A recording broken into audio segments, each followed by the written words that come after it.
Almost there. Boom. Now it says it's installed. So we can go ahead and click out of the App Store. And when we do that command spacebar again to bring up the Spotlight search, we're just going to type Xcode. You'll see that pops up for us. So hit enter. Now Xcode will dance a little bit and says, okay, blah, blah, blah. Here's all this agreement stuff. Just hit agree to that. And then it's going to ask for the password. This is over your computer. This is not for your Apple ID. So whatever you use to log into your computer, just go ahead and type that. And then it's going to install some components. We say, okay, we're doing whatever you want, so we'll just chill out here. Oh, I can just feel the app right now. It's going to be great. We're literally minutes away from you making your first app. This is going to be awesome. So, of course, the end is always the longest. Boom, it's done. Okay, now that Xcode has been finished installing, we have this welcome screen here, and go ahead and click on Create a New Xcode Project. So, for the next 5 minutes, I'm going to walk you through a lot of things, and I'm not going to explain why we're doing them. So I just need you to follow me blindly for the next 5 minutes. Throughout the rest of the class, I'm going to explain thoroughly why we're doing things and why they're important. But for right now, I just want you to get your first app done and just see how exciting this whole process is. So please just follow me blindly. Don't ask questions. They won't be answered.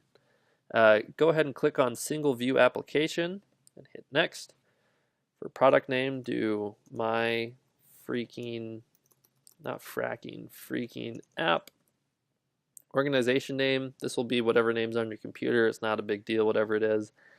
Organization identifier, this isn't a big deal, but let's just put the name of the class website. So com.madeupbypeople. Yeah, I know it's weird that the com's first. I'll explain that later. But for language, make sure that Swift is selected, not Objective-C. Keep this at universal and don't check the core data. Okay, hit next. And this is now asking us where do we want to save our app. We can do the desktop or documents. For now, let's just put it into documents. Okay.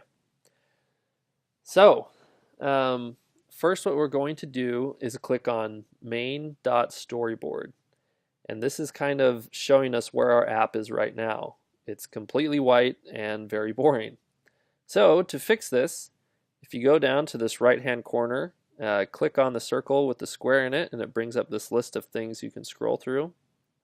These are different items that we can kind of drag and drop into our app, and it makes it really easy to get our first app up and rolling. So scroll down until you see a button here. So click on it and then drag it out here to the screen. Let's just put it up in the upper left. And here we have a button.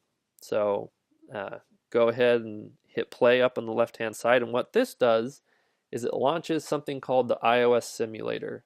And the iOS simulator just kind of mimics what your app is going to look like on an iPhone or an iPad. When you're using the iOS simulator, you can choose which device you want to simulate. So up here where it says iPhone 6, if you click on it, there's lots of different options. You can do an iPhone 5, an iPad, and this just is saying, when I run my app, I want to see what it looks like on this device.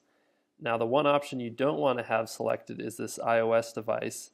That takes a little bit of work that we'll get into later in Chapter 6 of the class, but for the time being, just select one of these simulators, and I'm going to use iPhone 6. So if for some reason you launch yours and it's really big, like let's say for example it looks like this, and you're like, where the heck is my button? Just when you have the simulator selected, go to Window, click on Scale, and do 50%, and that should make it fit. So look, this is an app. You just made this. You see the little button that we put in here? Now it's in the simulator and you click it and it like changes colors, like it reacts to what we're doing. I mean, you have your first app up and rolling, but let's not stop there. Let's go ahead and change the name of this to all caps, turn down for what? Right? If we hit play, this will ask us if we want to stop the one that we had previously. Yeah, go ahead, hit stop. Look.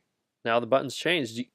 Do are you getting like the power and that feeling of, wow, I change it and it works and I can make stuff? Like, that's cool. Now we're going to take it one step further.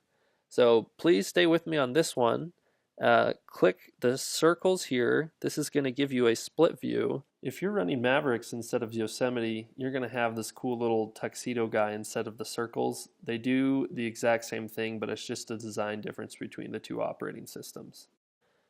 So you have this little view of what your app will look like, and then you have some code on the right side. So click this button, and we want to hold down the control key while we drag it into the code. So on the keyboard, that control key is right here in the bottom left. You should be able to find it pretty easily. So we click the button, and we hold down the control key, and we drag it in between these two brackets. You can put it wherever you want, but just make sure it's in the two brackets. And you let go. Now, up here at connection, change this to action. And for name, we're just going to call this button tapped and hit connect. Okay. Now go back up here to these lines so that we have it all in one view. And on the left side here, click on view controller.swift. And this is the space that we just did the control drag into, and we have this new thing called button tapped. So go at the top here and just do a return so that we have some space here to type, and do self.view.background color is equal to capital UI color.red color. Okay, so again, I didn't explain any of this. All this is saying is when we tap the button, we want the background color to change to red. So go ahead and click play. Again, stop the one that was running previously. All right, you guys ready for this? Boom! I mean, do you realize how crazy this is? You just made an app with a button that when you tap on it, it turns the background red.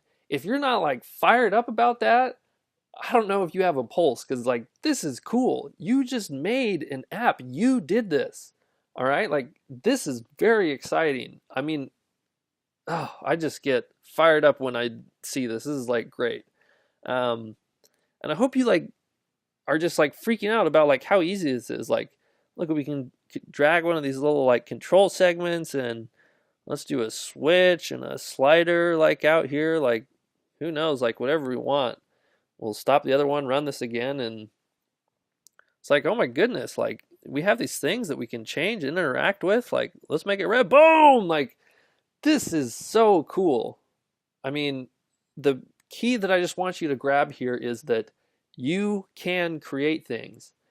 You can go in here in Xcode, tinker with your project, do all that you want, and make an app that you can use, that your friends can use, that the whole world can use. This is just mind-blowing. It's great, great stuff. So now that we've gone through this, our next section is going to be a great intro to the class. I'm going to talk a lot about the inspiration and why I created this class, how you're going to get the most out of it. We're going to talk about the basic structure and some other things, and then we're going to dive straight into app making. So again, thank you so much for signing up for my class. It's an honor to have you, and I can't wait for you to be making your own apps. You're going to love it.